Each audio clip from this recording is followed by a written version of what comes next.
Greetings, brethren. Throughout Davidia scattered worldwide, welcome to our presentation. Today, we're going to examine the Mountaindale bylaws and ask the question, are they in harmony with the 1943 Leviticus, originally published by Brother Houteff? We're going to do a comparative analysis and a historical perspective to gain an understanding of this important issue. Some probing questions that we would like to ask. Where did the Mountaindale bylaws come from in the beginning? 2. How do the Mountaindale bylaws get modified today? 3. Are the current Mountaindale bylaws in harmony with the 1943 Leviticus? We want to look at several examples for evidence. Are the bylaws a salvational issue? Some people want to push this to the side and argue that it's not an important thing. We just have to go out and witness to the church. But is this really so? And finally, if the Mountaindale bylaws are not in harmony with the Leviticus, what then should wide-awake Davidians do today? Clearly, we have to have a plan to move forward. So we find that inspiration tells us that an individual investigation is required. We're going to read this statement from Answer Book number 1, page 74. It reads, "But in all her history, the Church as a whole has never accepted a message from heaven. The call, therefore, comes to each individual member. Each must decide for himself. No one should allow himself to be influenced by another. And no one has a right to shut away the light from the people. When a message comes in the name of the Lord to his people, no one may excuse himself from an investigation of its claims. It was from pursuing this very course that the popular churches were left in partial darkness, and that is why the messages of heaven have not reached them." Testimony Sabbath School Work, page 65, and Counsels in Sabbath School Work, page 28. Now, as Davidians, we commonly apply this to the leaders of the Seventh-day Adventist Church. But does that mean that these various associations that go around claiming titles of GA-DSDA and Mount Carmel Center and so forth are immune from scrutiny? Of course not. We should examine them as well and decide for ourselves what is being taught from the rod. Building up false theories. We'll read this passage from Testimonies to Ministers, page 69 and 70. It reads, "But we see that the God of heaven sometimes commissions men to teach that which is regarded as contrary to the established doctrines, because those who were once the depositories of truth became unfaithful to their sacred trust. The Lord chose others who would receive the bright beams of the Sun of Righteousness and would advocate truths that were not in accordance with the ideas of the religious leaders. And then these leaders, in the blindness of their minds, give full sway to what is supposed to be righteous indignation against the ones who have set aside cherished fables. They act like men who have lost their reason. They do not consider the possibility that they themselves have not rightly understood the word. They will not open their eyes to discern the fact that they have misinterpreted and misapplied the Scriptures and have built up false theories, calling them the fundamental doctrines of the faith." Well, brethren, is it possible that Davidian groups, associations such as Mountaindale and Waco and Bashan, have built up theories and uninspired ideas, calling them fundamental doctrines of the faith? Well, certainly we should examine this for ourselves and realize that God sometimes might raise up people to call into question what is being done amongst us as a people. So with these thoughts for inspiration, let us commence our investigation. So what are the major issues with the Mountaindale bylaws? We certainly have a right to examine them and test them to see if they're in harmony with what inspiration gives us. First, the misappropriation of titles such as Mount Carmel Center and GA-DSDA, which is General Association of Davidian Seventh-day Adventists. It must seem like a paradox that we have different groups all claiming the same title: Salem, Mountaindale, and Waco. Why the confusion? It shouldn't be. Next, the selection of their executive council. How does they actually go about getting people on this council? 3, the leadership model. They have no president, but a vice president instead to lead their organization. How did this come about? Certificate of fellowship cards. How are they authorized? Calling special sessions. Who does it? Biblical Research Council, or BRC, that decides doctrinal issues. Is this the Bible way? 7, location of headquarters. What does the rod say versus what do men say? And finally, the publication of literature, how we're to do it and what we should actually publish. So we're going to look at all these points in more detail. So how did Mountaindale come about? Well, they were broke or cast out from Salem in the early 1980s, and their beginning is a historic session in 1983 that took place on Long Island of New York State. So this code announcing this session recorded the official separation from the Salem Association, and in it records that how a new executive council was chosen, how their new bylaws were created, and how their new ministers were appointed. And so this is a recorded piece of history. We have copies. You can request them from us. We'll gladly provide you one of not only this bylaws, but bylaws from Mountaindale from 1988, 2002, and 2018.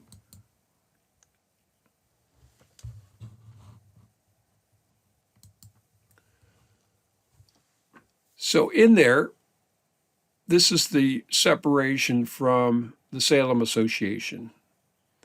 So this paragraph was retyped because the original scan wasn't legible, but it reads, a motion was made, thoroughly discussed, and unanimously passed to sever ties from the General Association of GA-DSDA Salem, South Carolina. As a consequence, another motion was made to reestablish God's headquarters as it was in the beginning after the order of Mount Carmel Training Center, Waco, Texas, a place where teachers were trained after the highest order and sent by the scores into the Adventist world, bearing the torch of present truth, a place from which the rod literature was scattered by the millions as the leaves of autumn throughout Laodicea, a place where the gospel order was known and followed. This motion was unanimously passed. So here we see that this group of people that were cast out by Salem, there's about 50 brethren here in New York area, gathered, and so they were trying to recreate the original Mount Carmel Training Center, Waco, Texas, that was done under Brother Houteff from 1935 to 1955. And therein is part of the problem. If you look at the Mount Carmel Training Center, the track, you'll see that Mount Carmel Center, Waco, Texas, had a number of different branches of their organization, and to this day nobody has faithfully reproduced that in any way, shape, or form. But we're going to look about how they attempted to do this in their bylaws. So in the bylaws that were voted in this historic session of May 1983, they state all previous bylaws legislated at the sessions of the 1970, 72, 74, 76, 78, and 1980 have been repealed, amended, and reestablished in accordance with the Bible, Spirit Prophecy, and the Shepherd's Rod Message. Only the bylaws legislated at the 1983 historic session are legal and binding upon all credentialed members of the General Association Davidian Seventh-day Adventists, Mount Carmel. Article 1. So we see here that Salem Association had sessions that were recorded, and that Mountaindale now is breaking from them and repealing all of these previous bylaws and establishing their own. So Article 1, headquarters, separation from Salem. Point A, the Executive Council is to find and establish a worldwide headquarters to carry forward the work as depicted by the shepherd's rod in all points, i.e., the distribution of literature, fellowship cards, and the Levitical Institute, etc. Furthermore, the headquarters is to be established in any one of the eastern states, except Washington, D.C., because of 12 Symbolic Code, number 5, page 18. Now, this creates an interesting paradox because they believed this on the basis of the work of the Seventh-day Adventist Church had its origin in the eastern part of the United States. And then later, in the Shepherd's Rod, Brother Houteff moved the headquarters eastward on the basis of the flow of the stream in Ezekiel chapter 47. And this is a big topic of controversy between Waco and Salem and Bashan. We have a video here on YouTube, if you'll check the link in the description box below, about the significance of Ezekiel 47 and rightly dividing that. In Part B, they said the Executive Council is to locate a permanent site for the establishment of the headquarters of the GA-DSDA Mount Carmel in order to accomplish its general purposes outlined in the tract Mount Carmel Training Center. This property should be about 80 acres or more. So at the time they reorganized in 1983, they were literally in the basement of a home of a brother, and they only had a couple sets of charts. So they didn't have any literature, and they didn't even have a location. But later, as time progressed, they acquired this property in Mountaindale, New York. It was an old Jewish camp, and they purchased that. And you can see here, this is the entrance with the sign there. Over on the left, Mount Carmel Center. And these are some of the buildings on their property. And we'll look here in the next slide. They have the gray building there. That's a cafeteria on the bottom, a kitchen cafeteria, and on the top, small apartments for workers.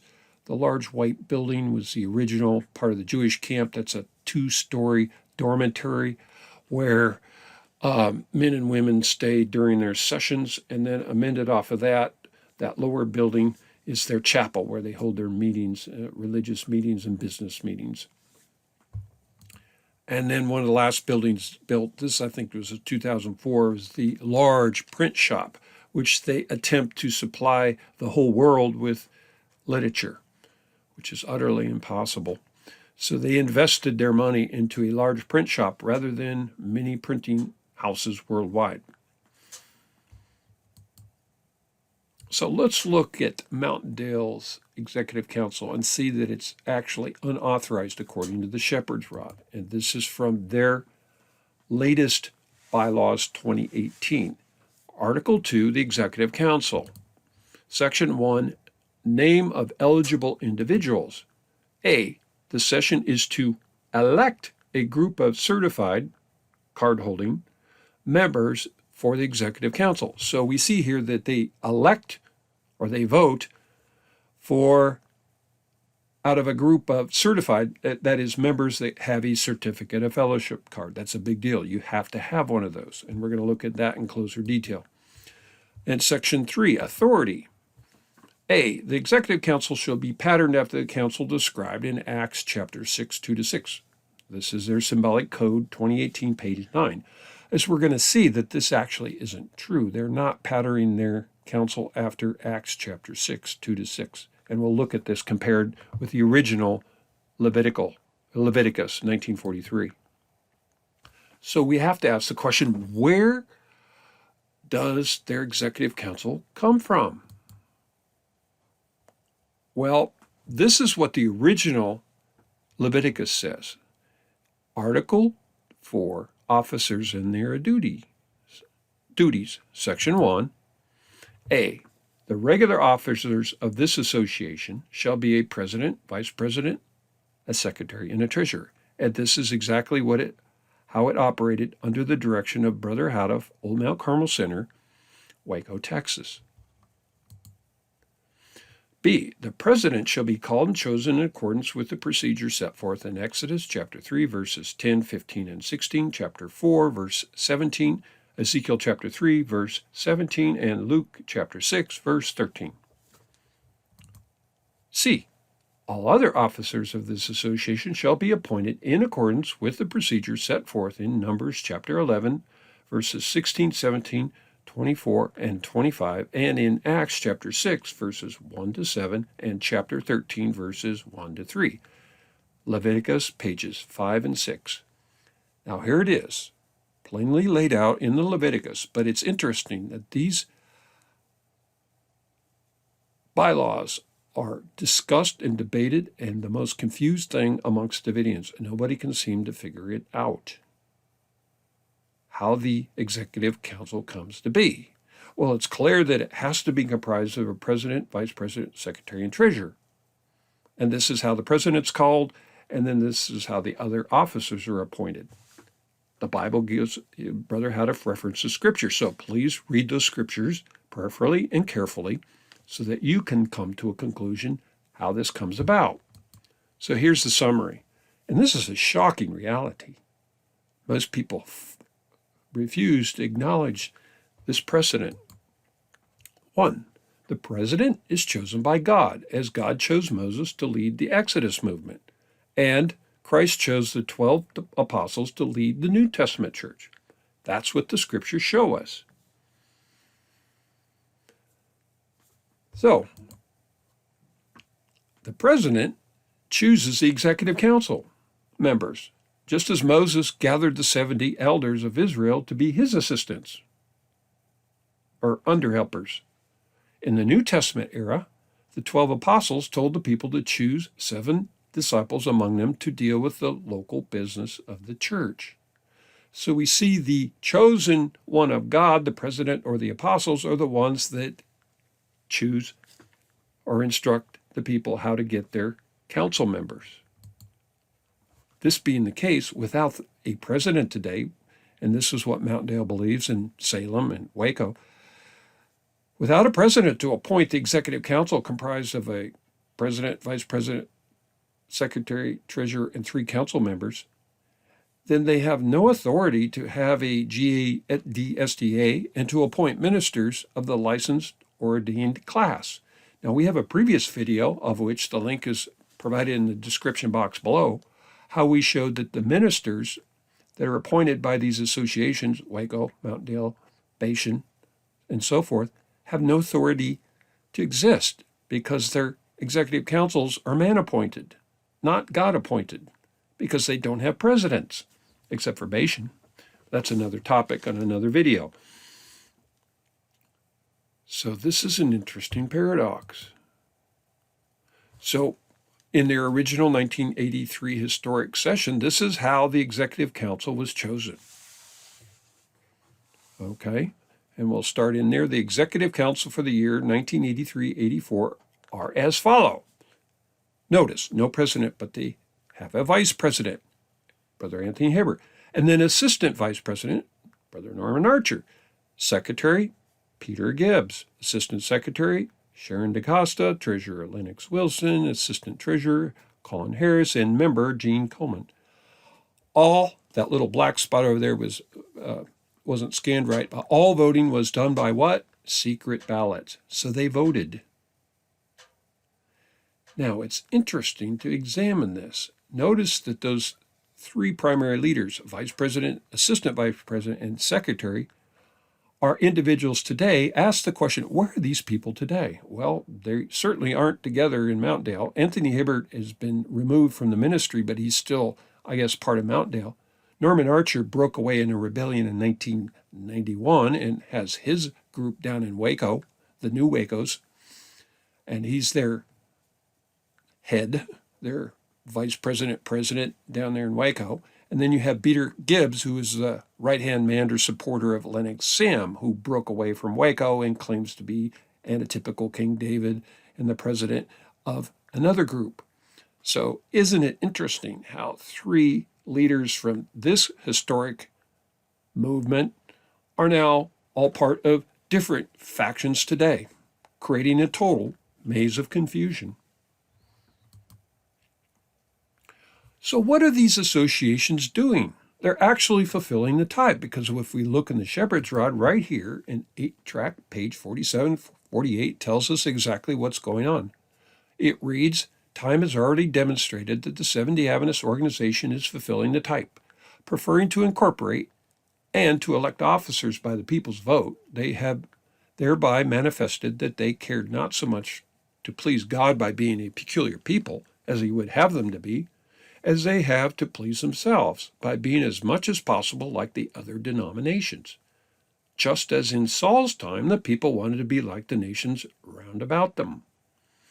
And although chosen by the people, yet the general conference officers were nevertheless accepted by God to be the rulers over his people, now, as Saul was anciently. Just as he betrayed his trust, however, by disobeying the word of God as spoken to him by the prophet Samuel, so the present church organization, the ancient men before the house, have, says the prophet to the church today, betrayed their trust. Testimonies, Volume 5, page 211. For a more ample treatment on the subject of organization, see our organizational manual. Well, the Davidian organizational manual is the Leviticus, so that's what we're doing. We're looking closely at the subject of organization. And what we have found here is that these associations, Mountaindale and Salem and Waco, prefer to incorporate with the state as IRS 501c3 organizations, a whole nother topic of which we have discussed thoroughly and is illegitimate and unauthorized of God, but we have a link in the description box below where you can look at a post on the whole issue of the incorporation with the state or confederacy. So they elect their officers by vote or secret ballot. So it's really devolved into a political process where they do not take God into account, but they go about voting in their friends or factions, and anybody that's been to a session will testify that it is a very political process. I've been the eyewitness of one myself back at Mountaindale in 2002. How can you vote for people that you barely know and know nothing about? I was always perplexed. How do I know which one's the right one? Well, we see here that it's gone the way of the world. They're following Saul rather than God's appointed order. What about Mountaindale's leadership? Well, we're going to find that it's actually usurped, that they put man in the place where God should be. So this is their bylaws, Article 2, Executive Council. Section 4, Mountaindale says, no president. Why? Because Brother Houteff was president of the GA-DSDA Mount Carmel. The President Association, that is Mountaindale today, cannot elect a president, but must elect a vice president to serve as chairperson of the Executive Council and to be its spokesperson. This is their 2018 Symbolic Code, page 10. So no president. But they vote, like Saul, a vice president to do what? To do the job of a president. It's totally confusing. So they have a vice president doing the work of a dead man, the president. It just makes no sense. The headless horseman. Well, it does make sense if you go back and look, how did this all come about? Well, it turns out that they're actually following Florence Houteff because she's the one that did this. If you look at this letter or this memo published February 6, 1955, this was the day after Brother Houteff died. He died on the evening of Sabbath, February 5th, 1955. The next morning at 8 o'clock, Brother Houteff had barely passed away. Florence Houteff usurps the control of the association and convenes a meeting of the Executive Council and lays out this plot. And if we look at item 1 there, this is where this whole doctrine came from, that in the case of V.T. Houteff's death, which would automatically leave vacant the office of president, Mrs. Florence Houteff be appointed to fill the office of vice president. There you have it, right there in black and white, that she destroyed the office of president, which became vacant when Brother Houteff died, well, and then put herself in as the vice president. And it's amazing that all these associations, Salem, Mountaindale, and Waco, all follow Florence Houteff here. Now, logically, when a president dies of any organization, the next leader should be the vice president. That's how it works. And there was a vice president, it was Brother E.T. Wilson, but he was cut out of the picture or out of the loop because Florence was a very shrewd, clever, and fast-moving usurper. So the first usurper arises, and this is the proof. So why is it that Mountaindale remodeled the Executive Council? If we look at their bylaws here, Section 2, Positions on the Executive Council, Item C, it reads, the positions of Vice President, Secretary, and Treasurer will be filled by the eligible nominees with the highest votes. So it's a political process. They vote by popular vote. The assistants are these persons will be filled by nominees the next highest votes. So they had vice president and then an assistant vice president. Now, this is what they did in 1983. Currently, in 2018, they simplified this. So they've changed it. So it's basically vice president, secretary, and treasurer, and 4 council members. That's the way they run it today. You can look at a copy of their 2018 bylaws, of which we will provide a link in the description box below that you can download and look at for yourself. What about the certificate of fellowship cards? This is crucial because notice that their executive council has to come from members that have a certificate of fellowship card, and they're voted in by people who have certificate of fellowship cards. So this is crucial. Their whole foundation is based on the certificate of fellowship cards. So how do they get them? Well, from their bylaws, Article 4, Membership, Section 4, Fellowship Cards. Section C, it reads, the original application form, long and short, used by Brother Houteff is to be reinstated and utilized by the GA of DSDA Mountaindale. D, the Vice President is authorized to sign all fellowship cards only after the application has been processed by a majority of the full council. This is page 17 of their 2018 symbolic code. So the Vice President is authorized who signs off on these cards. Is this Levitical? Well, look at this piece of evidence. An authorized versus an authorized certificate of fellowship card. On the top, we see an authorized version, signed in December 31, 1954. Notice the date of expiration. It's 1 year later, December 31, 1955. Of course, Brother Houteff had died in this year, but he signed off the year prior, 1954. And he signed it as what? President, the prophet, Brother Houteff. That's an authorized card. Contrast this with the card below.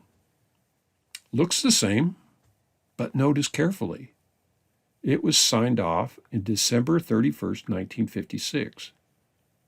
Date of expiration 1 year later, December 31st, 1957. Signed off by who?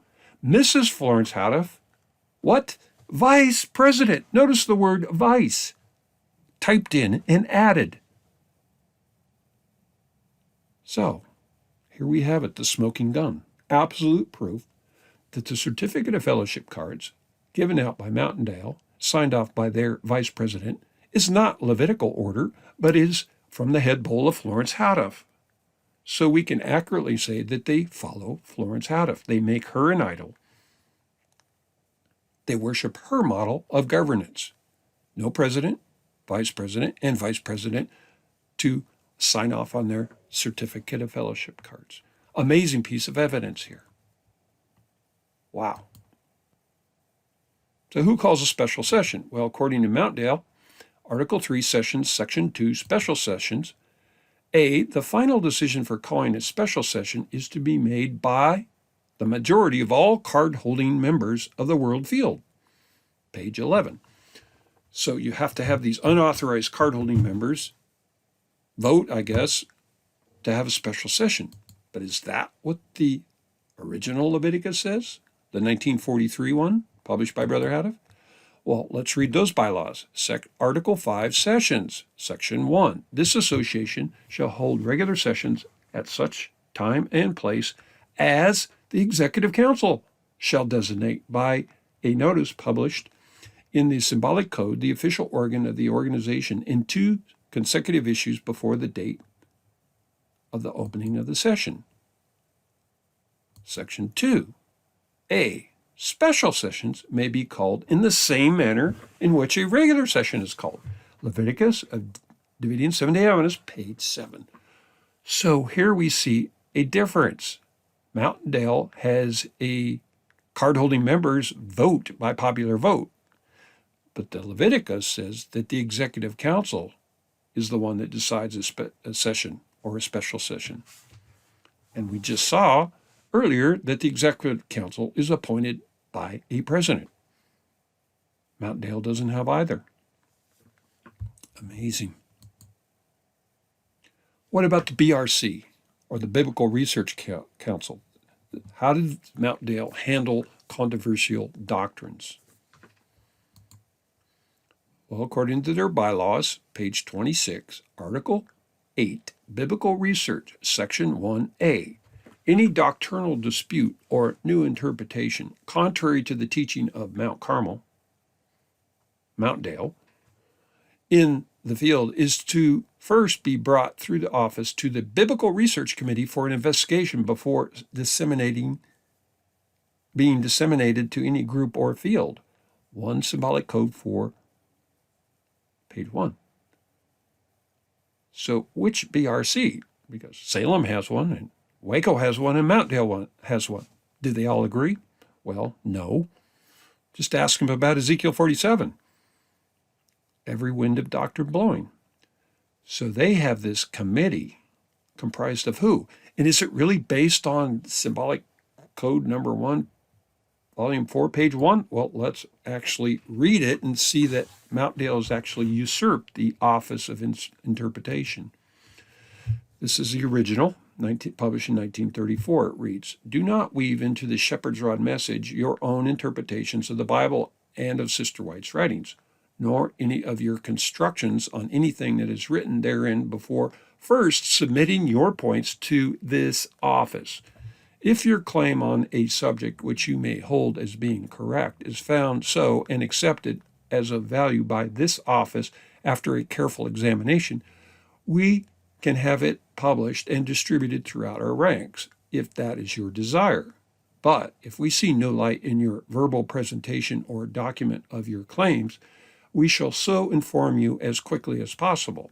Then, if you do not feel clear to yield to our judgment, be you pleased to know that we shall not attempt to block your way of teaching the same, nor oppose those who wish to read or listen to your discourses. Let every man be fully persuaded in his own mind." So everything was to be submitted to the office, and then they were going to decide what's right and what's wrong, and then what to publish and what not to. So who ran that office? Well, when we think about it carefully, one, the office mentioned in 1 Symbolic Code number 4, page 1 in 1934 was under the direct supervision of a prophet of God, Brother Victor T. Houteff. The offices of the current GA-DSDAs, Mountaindale, Waco, Salem, are not, I repeat, are not under the direct supervision of a living prophet, but rather a committee of uninspired, self-appointed men. By transferring the responsibility that God places on the individual to investigate for themselves to an uninspired committee of men places the BRC above the individual and by definition makes them usurpers. We find that inspiration tells us, sadly, that most follow uninspired interpretations of Scripture, and we'll read this from Timely Greetings, Volume 1, number 5, page 14. It reads, "Man has long been exalting himself, so much so, in fact, that there are perhaps only a few Christians in the world that are really following the light of the Lord. Most of them are following sparks of men, following uninspired interpretations of the Scriptures, devisings of men who scoff at the idea of inspiration. They see no need of more truth or of prophets, although they well know that the only truth that has ever come has been through chosen servants of God. Even present truth believers have not as yet fully awakened to this startling revelation. Many of them are carried away with every wind of doctrine, much of which is created by impostors such as Korah, Dathan, and Abiram, coveting Moses' office, usurpers of inspiration's throne, taking sides, one for Paul and another for Apollos, as it were. Now sit back and think about this, brethren. Isn't this exactly what we see today? After the death of Brother Houteff, he warned that these usurpers of inspiration's throne would rise up. But sadly, most present truth believers, that is us, Davidians, have not awakened to this revelation, and we have now every wind of doctrine blowing. We have usurpers, starting with Florence Houteff, and Ben Roden in the branch trajectory, and Bingham in the Bashan trajectory, and all the Carmel branches, Salem, Waco, Mountaindale, and the spin-offs from them, the Lennox Sams, and so forth. Isn't this exactly what's going on? If the shoe fits, we better wear it. So why does the BRC of Mountaindale not work? Now, we have another video on this showing the origin of the BRC. And it's amazing, but we have a link to that in the description box below. It actually comes from the Seventh-day Adventist church leadership that rose up their BRC to fight what? The shepherd's rod. Amazing stuff. So why doesn't it work? Well, this is an actual example. I witnessed. At the 2002 Mountaindale session, a presentation was given warning about the danger of practicing spiritualistic health modalities of reflexology and iridology that were active in the camp because their leaders had gone out to these spiritualistic natural remedy schools and brought this stuff back into the camp. So a 13-page documented study was provided at the session supporting the argument that these are not of God, not in the Golden Bowl, and these are things that we should shun or avoid. I'm the author of that study. If you would like a copy, I'll be happy to provide it to you. Please email us at upa5453@gmail.com, and we'll send you one. 2. The initial presentation was cut short after about 10-15 minutes and deferred to a vote the next day after all members had a chance to examine the study. They really did not want the people to see what was in this document. There was even a woman, a learned doctor, that rushed and tried to snatch the very documents out of my hand. I had 50 copies. But fortunately, by the will of God, they were distributed and people could examine for themselves. One of the ministers and major promoters realized their leaders were heavily into this New Age modalities, made a strong appeal that these modalities were not dangerous, perfectly harmless, and at the end of the matter, it was, quote, not a salvational issue. It's one of the Mountaindale's favorite arguments. When they get caught in the corner in a controversy, they will sidestep and say, oh, it's not a salvation issue. Oh, the colors don't matter. Really? Finally, a motion was made to defer further investigation to the BRC for a final decision. Okay, so the people can't figure it out for themselves, so let the BRC do it. Well, the BRC had 12 committee members. I was one of them. Only 7 people replied, and it was split. 5 supported the modalities. They repeated the arguments of their leading ministers. However, there were 2 against. I was one, and another brother who actually did his homework and investigated for himself and came to the conclusion that these things are not found in the Golden Bowl and we should have nothing to do with them. Isn't that interesting? So the matter was never resolved and brought up again. So that's how the BRC works. It doesn't work. It results in no advancing of the truth, but more confusion. Location of headquarters. In the Mountaindale Bylaws, Article 3, Membership, Section 4, List of Doctrinal Beliefs, Part B, Number 6, states that God's headquarters must be in the domain of the two-horned beast, the United States, 8-track page 24, east of California, according to the river Ezekiel 47, to SR 297, one symbolic code. number 10, page 4. Now, this idea that the headquarters for the GA-DSDA must be in America, 8 tract 24, came from Adair in Salem. The teaching of Ezekiel 47, Waco, doesn't agree with this. Of course, they're not in the East, they're back in Texas. So Waco and Mountaindale split on this. But where did this idea, 8 tract 24, says that God's headquarters for the Davidians should be in America? What does the rod say? Well, let's read 8 tract 24 carefully, not letting a word or a line, even a word, escape our attention.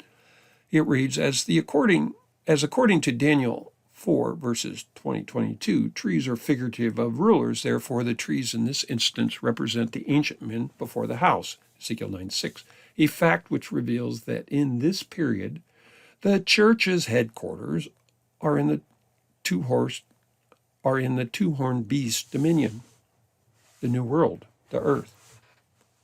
So whose headquarters? It says the church's. Which church?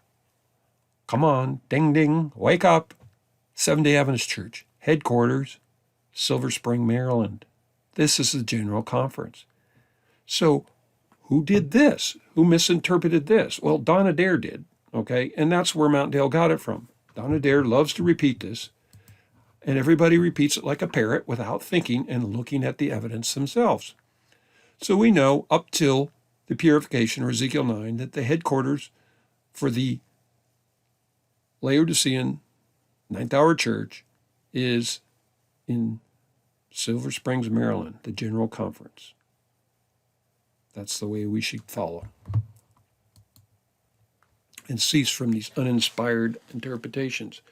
So finally, what about Mountaindale's publishing efforts? Well, according to their bylaws, Article 4, Publishing, Section 1, Literature, Item C, that the GA-DSDA Mount Carmel Printing Literature as the Universal Publishing Association can publish only the Shepherd's Rod literature, including the new codes.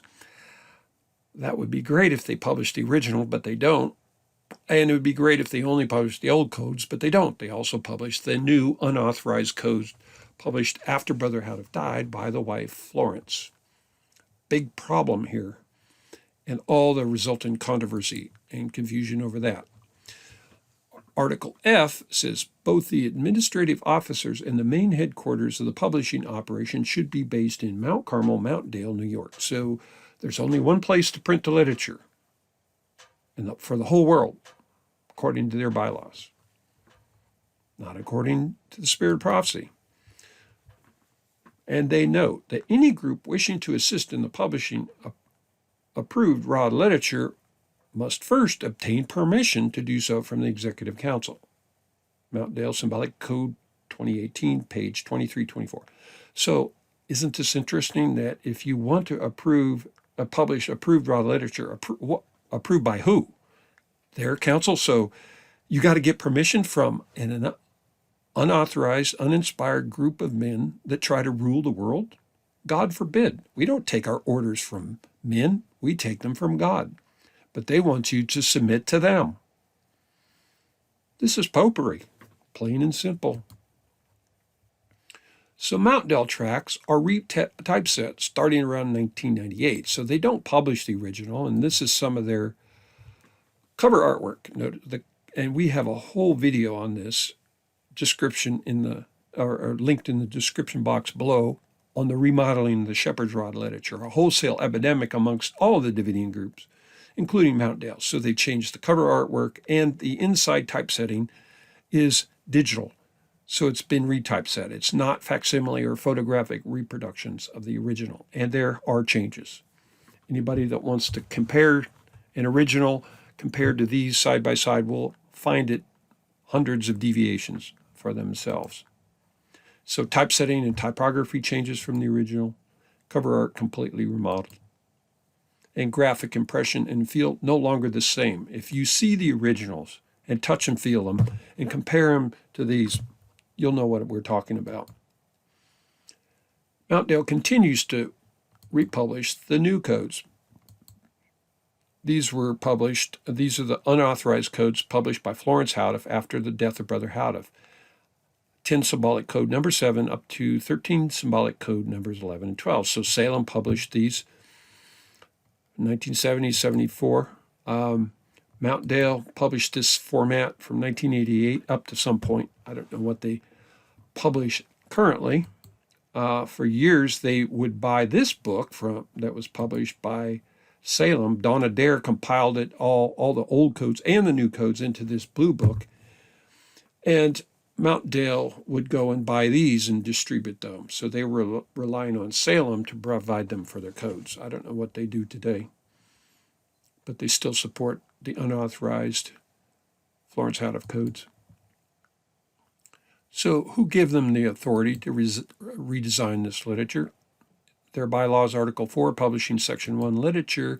G, the Executive Council may take portions of the Shepherd's Rod and publish in book form and may redesign the cover only on special occasions. So they've taken upon themselves to change and alter inspiration. That's usurping. They have no authority to do this except on their own authority, not by what's found in the Golden Bowl. So here's an example. Here's a reformatted version of Shepherd's Rod, Volume 1. Actually, it's the two books combined into a single volume, soft cover, redesigned cover. It's a paperback. It's been retypeset, so it's not facsimile or photographic reproduction. And of course, we saw this in, I think this was South Africa, is where they're distributing these books. And it's done under their label, Mountaindale, New York. Okay, so they're the ones that reformatted and did this.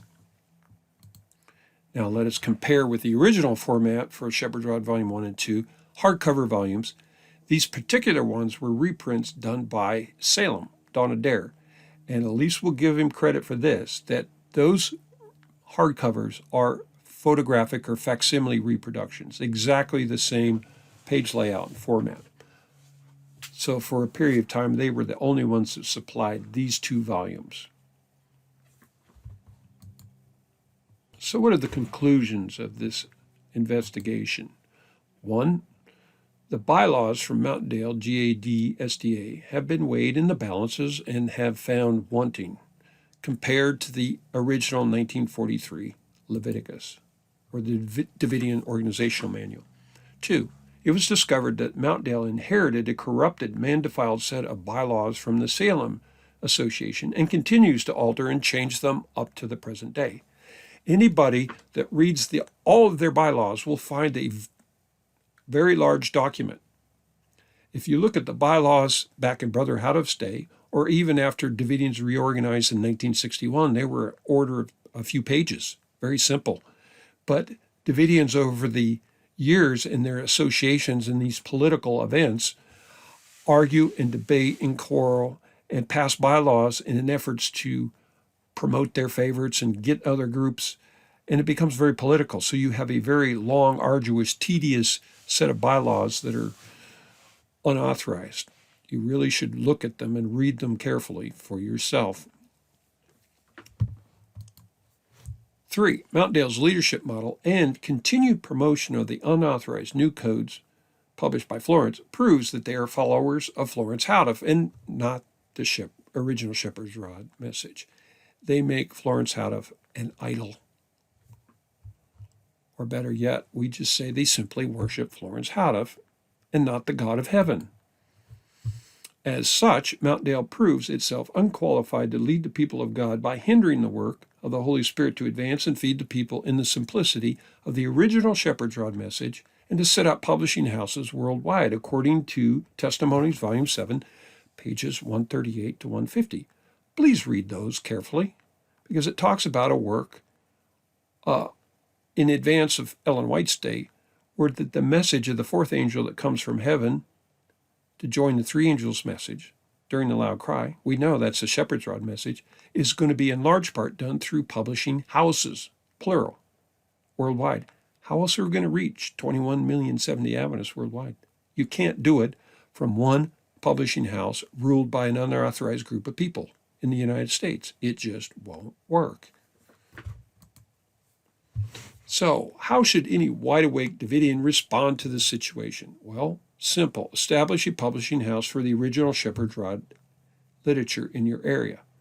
This is simple. We can help you. That's all we do, is help facilitate people to do this. It's happened in places around the world, in the South Pacific, in Africa, and it's going to move forward in this simplicity. The simple means Christ will use to bring the work into the reins of his own hands.